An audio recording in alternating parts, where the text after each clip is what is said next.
researching the Old Post Road history of how the Lower Post Road, it was part of the Kings Highway, which stretched from Portsmouth, New Hampshire, all the way down to Georgia at one point.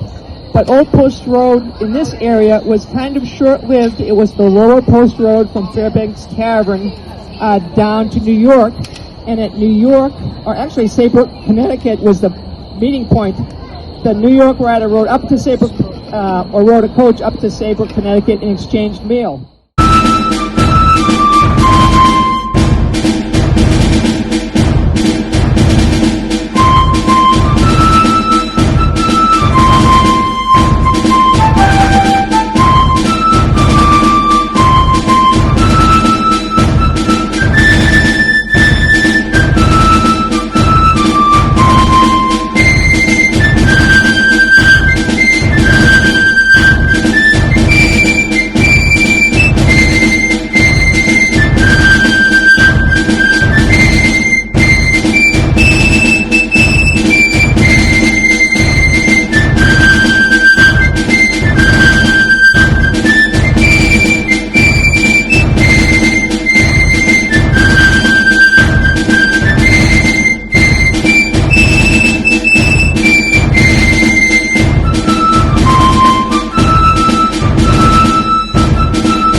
I took the money and I walked out of the tavern and I failed to report for duty the very next day. I lost my courage.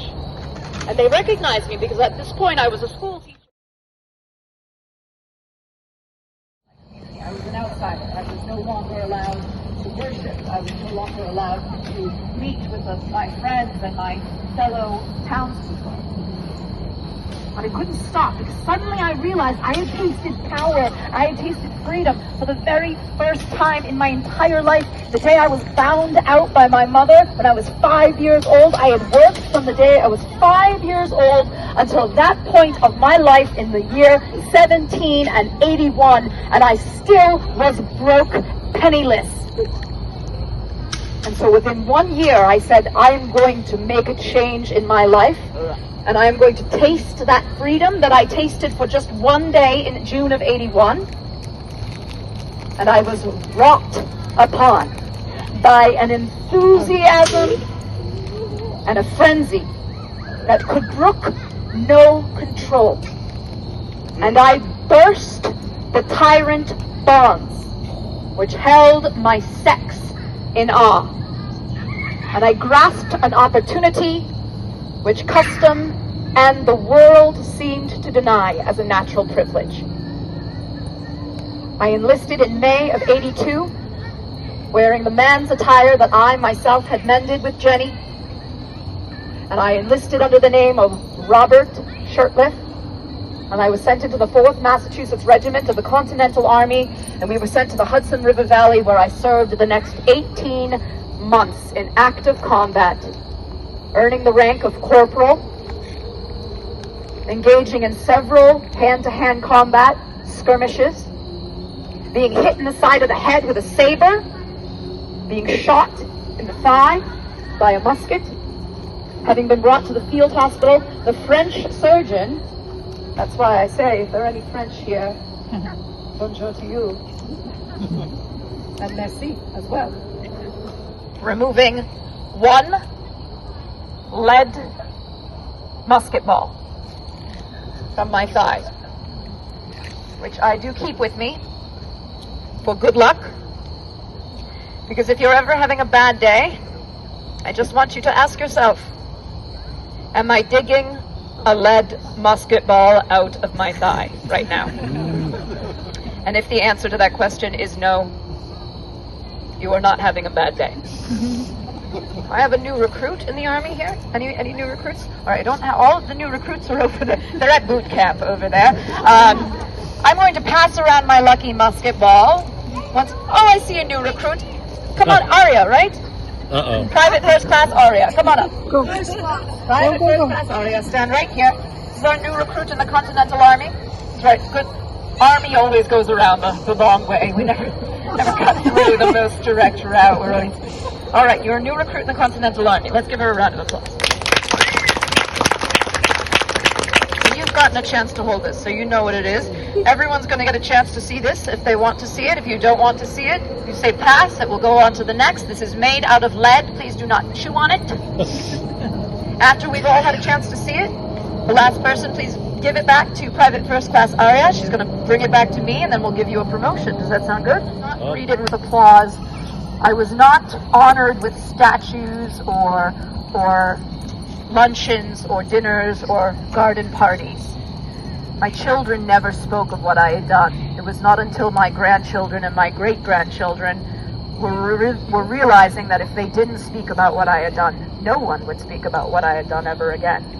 But it is because of people like you who are maintaining my story and my legacy that the people who are in boot camp over there will appreciate what Sharon has and what I, your official heroine, have done to make this a great place to live. So I appreciate you being here tonight. Thank you very much.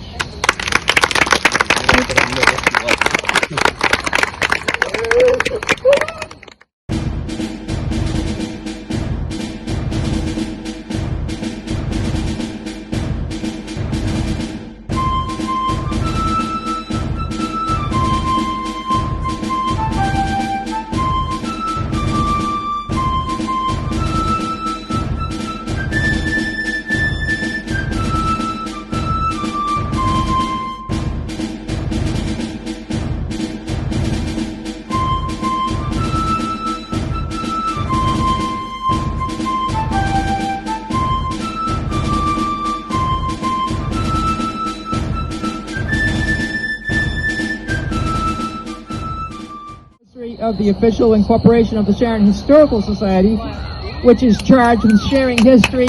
Yay, get up to the Sharon Historical Society. Many are members here. Hey, you guys, don't forget to renew if you can before tonight, because it's a yearly membership. It's a bargain.